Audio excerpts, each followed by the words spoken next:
In today's video, I'm going to show you how to measure up for a replacement set of uPVC door handles.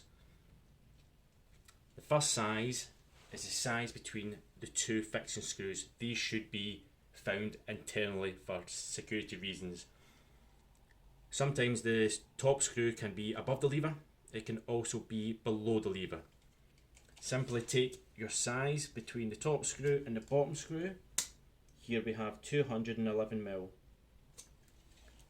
The second size is from the centre of the lever to the centre of the keyhole, not the actual centre of the Euro cylinder, but to the centre of the keyhole.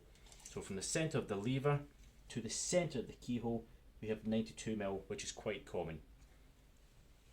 Just double check that those sizes match the external sizes also.